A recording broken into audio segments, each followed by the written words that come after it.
Thank you very much, Mr. Campbell, members of CESA and guests. I'm Malcolm Koopman, and I'm, like Janko said earlier, I am with the Advisory Services Department of Airports Company. And I will give you a brief introduction to Airports Company today, and then also what Technical Advisory Services is about. And then Kesavan will take you through our CapEx outlook, our transformation, and then also our capable state, and then we will answer some questions. So Airports Company manages 9 airports within South Africa and participate in equity investments abroad. Our main primary shareholder is the South African government and the Public Investment Corporation. Prior to COVID, we had plus minus 100 airlines across the network, 200 routes. We facilitated operations to 6 continents, and primarily through a route development. And that route development can take the forms of, like we have Westgrow access here in Cape Town. And there's many of similar operations across the network. Airports Company, in terms of geography, like I said, we operate 9 airports, own 9 airports within South Africa. We have operations in Guarulhos in Brazil, and then also equity investment in Mumbai. This is prior to COVID, and we also then deliver technical and advisory services, consultancy services in Ghana and Brazil. So what does advisory services do, or technical advisory services within the ACSA context? Our purpose is to provide technical advisory services and integrated solutions to airports, both within South Africa and then abroad. We span across different disciplines. So for example, we look at operations, engineering, commercial activities, and then also planning and development of airports. And what that really means is that we are a very small team, but we leverage on professionals within Airports Company. And that then creates a team, and we do the advisory services. Our footprint for advisory services, like I said earlier, we have done work in Ghana, Liberia. We are currently busy in Zambia with the Zambia Airports Company, Rwanda, and then also we do then advisory services within South Africa for the South African airports. Concessions that we had was with Guarulhos International Airport in Brazil, and then also in India, in Mumbai. And with Brazil and India, there was also then technical services agreements with some of these airports. So what's our suite of services that we provide?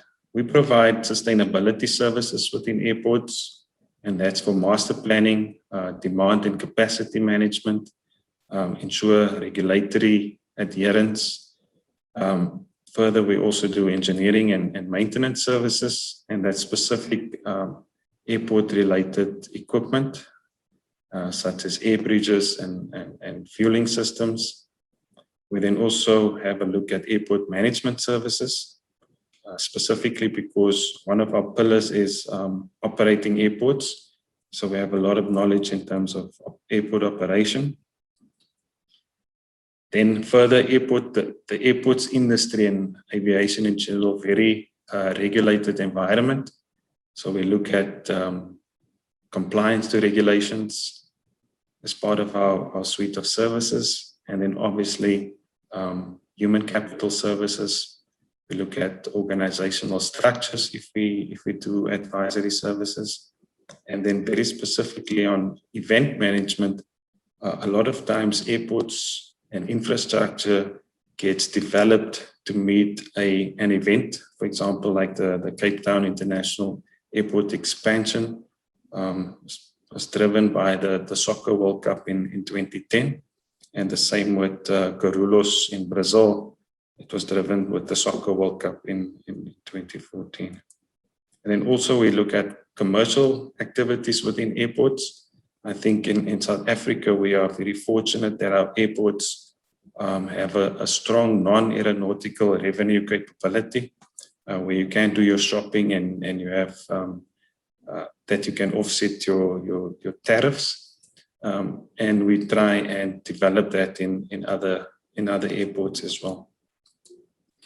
Just a very brief examples of some of our work that we were involved in.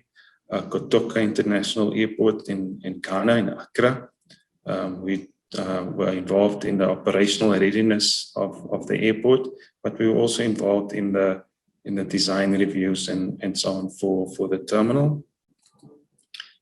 Guarulhos, like I mentioned earlier, new terminal, Greenfields terminal that we developed with our partners, and also we were involved with operationalizing the airport, and that was in time for the Soccer World Cup. That was the major event. And then Cape Town International Airport, 2009 for the Soccer World Cup in 2010. And here it was basically with our partners, operationalize airports, getting the operational readiness, and then also developing, commissioning baggage systems and passenger loading bridges, etc. I'm going to hand over now to my colleague, Kesa Vanaka, to complete the rest of the presentation. Thank you.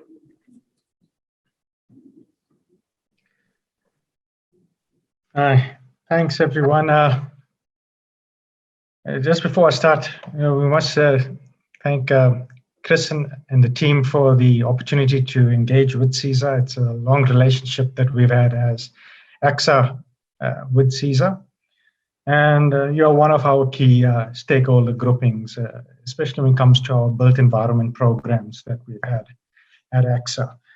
Just give me a second, I'm going to share my screen. Malcolm, can you take your screen off and I'll present?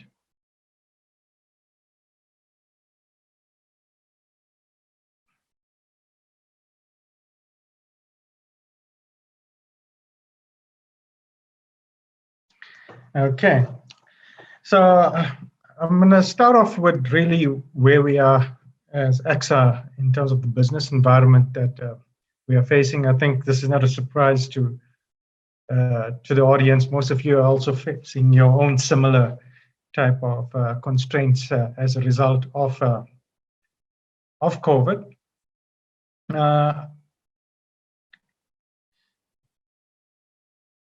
So really where we are right now is COVID hit us right at the tail end of our previous financial year.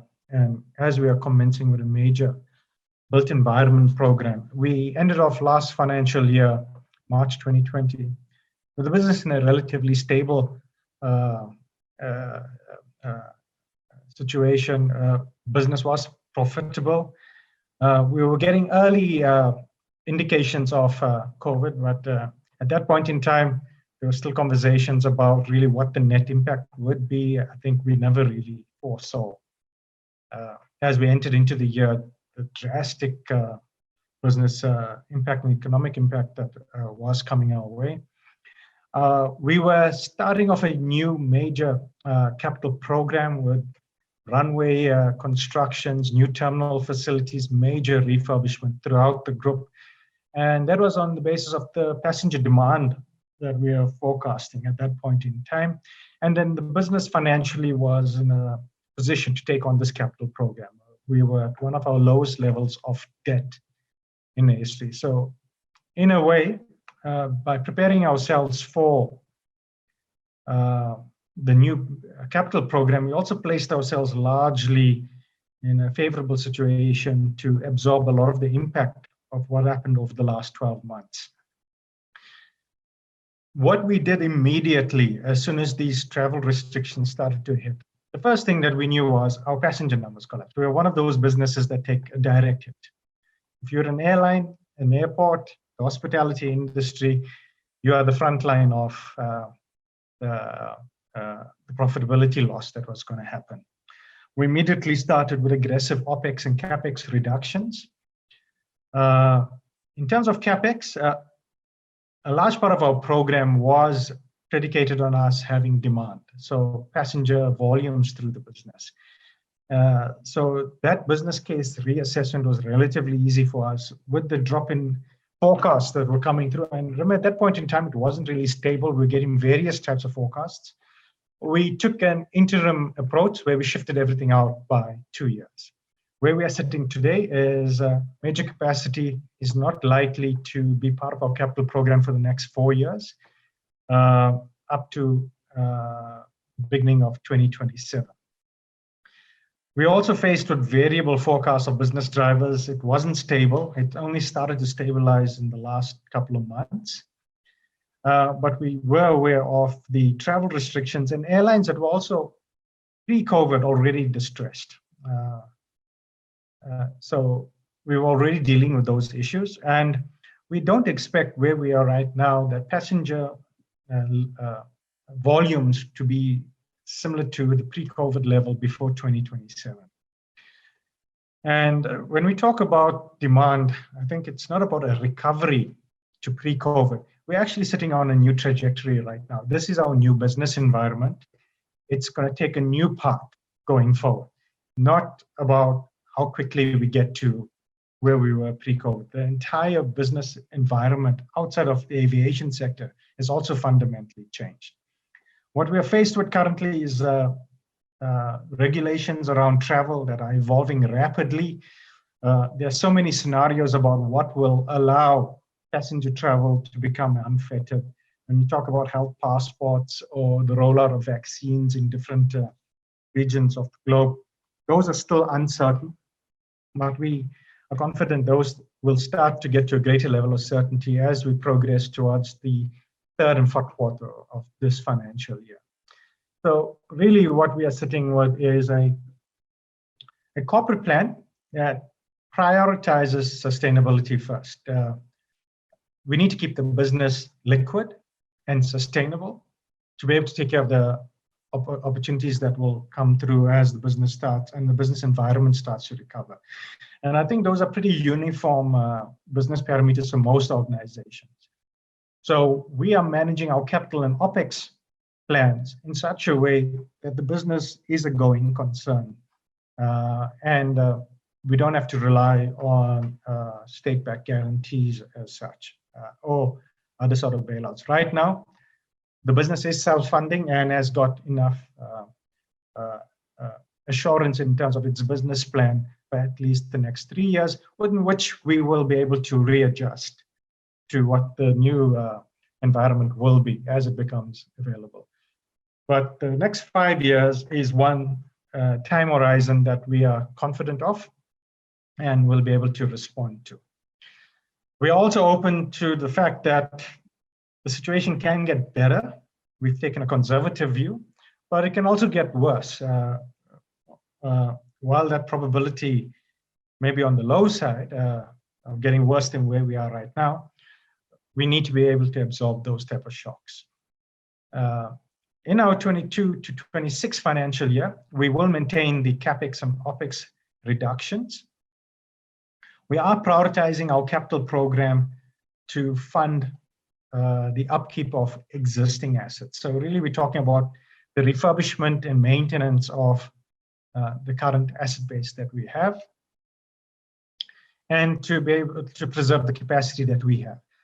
There will not be any capacity demand that we foresee in the short term because we're actually overcapacitated at this point in time. We had almost a complete collapse in passenger numbers in the next financial year. We expect it'll start to grow, but there's multiple factors that will influence that, whether it's passengers themselves in terms of their comfort levels of traveling, and then also the regulations that are coming through from various governments. Remember, it's not only South African government, but really the global environment, where other countries are imposing travel restrictions. And the cost of flying, apart from tickets, is actually significant when you start to factor in things like COVID vaccines and tests that are required. In terms of our capital outlook, we are going to be maintaining R1 billion per year for the next 5 years.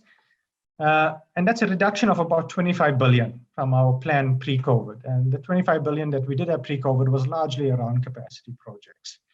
It does create a strain on the business. We have to get creative about how we prioritize the funding that we do have from a capital program. But the business cases will be largely these refurbishment and replacement projects. Of that capacity that we've created over the 5 years, about 50% of it will go into infrastructure. The rest goes into fleet, IT, and what we call efficiency improvement projects in the business. So when you talk about digitization and efficiency in the business, it's really giving us an opportunity now to start to focus on that side of the business model that we have, and then to just ensure our existing assets stay operational over that period in which we are reforecasting our business. So that's the business environment. I think there's nothing new there. It's largely what we put out to the media, and you'll probably find that will be true of most of the state-owned entities that have a direct impact coming through from COVID, especially in the aviation sector globally as well. In terms of the transformation environment in ACSA, I did share that in previous engagements that 2 years ago, we embarked on a research exercise in the industry to really find out where the impact can be made material from things that ACSA does. Rather than taking a shotgun approach and doing many things, we conducted surveys to find out from companies really what their challenges were in the engagements with ACSA. And the outcome of that was to really start to support EMEs and QSEs and further deal with their challenges with ACSA tenders specifically. I think, Chris, we did have engagements just pre that when some of your comments that you raised were valid. Tenders were going out that really, in hindsight, they were unpriceable. They pointed to a lack of competencies or capacity in ACSA and its professional teams in some of the requirements that were being put into these tenders. So they were almost like creating the situation for non-responsive tenders. And we took that on board and reviewed all tender criteria that we have in our SEM space for built environment projects. And we also started to look at our competencies in this space. The other issue that came up were vendors telling us that the ACSA tenders were unnecessarily complex and the complexity that was being demanded by ACSA doesn't lend itself to efficiency in the evaluation of these tenders. The timeframes are tight for what's being asked for. And the requirements that we put in sometimes don't lend themselves to the business models of the companies that are being expected to bid. So what we completed 2 years ago was the research and then directed that into a uniform standard across the business in a transformation manual. The focus with that was to align to regulations and to support EMEs and QSEs from designated groups.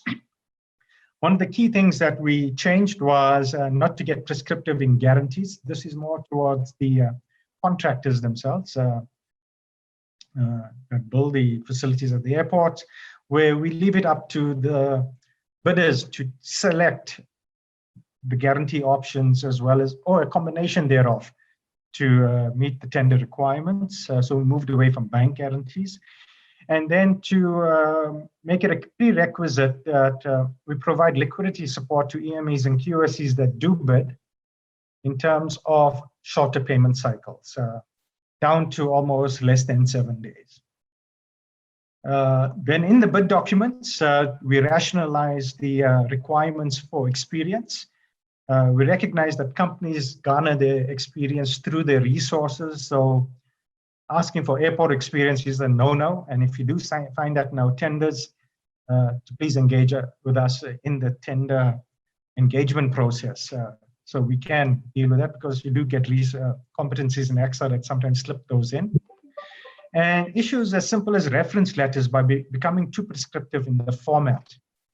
To rather say reference letters, for example, and I'm just using this as an example, when they become prescriptive, it's almost impossible for suppliers to get those reference letters within the tender validity period and response period that we ask for.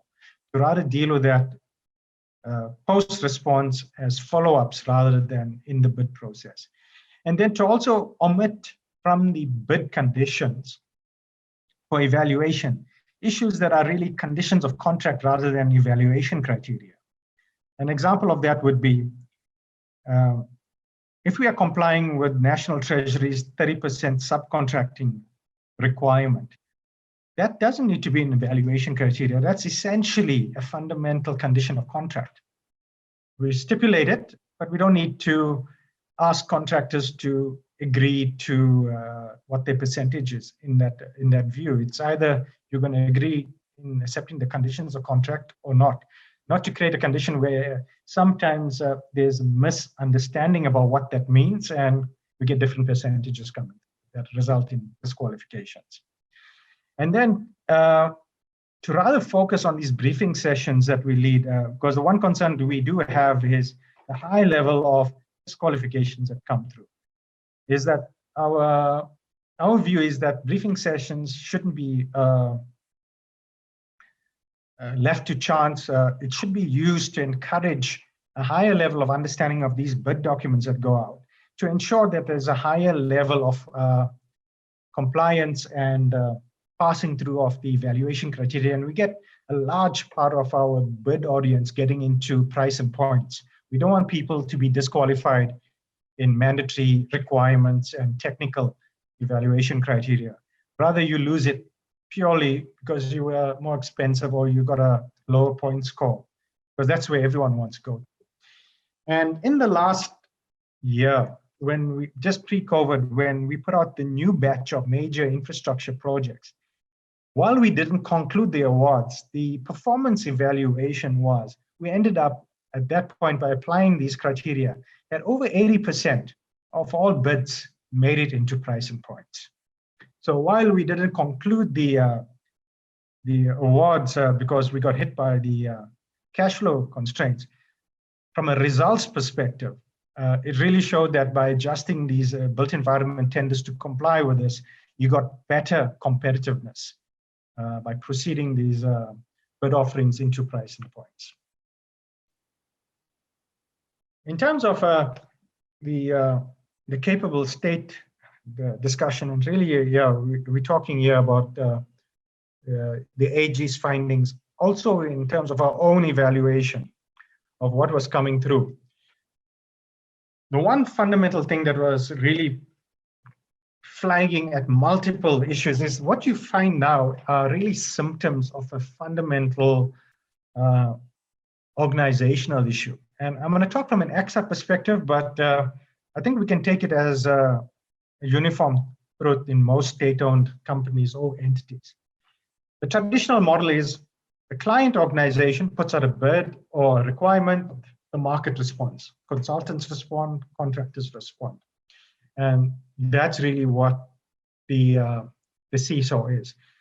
But when you look at the client organization and its capability, what you will find most likely in there is that we are constrained in the capabilities that we need as an organization to do effective and efficient capital planning and prioritization, and then to manage these projects as ACSA in its implementation. And then what you find later on in the projects, project overruns, disputes in projects, and so forth, because there was never a meeting of minds. And essentially, if I simplify it and say, if you have non-built environment professionals planning in a client organization the capital program and then managing it, that's a recipe for disaster. So your capacity in these organizations are challenged.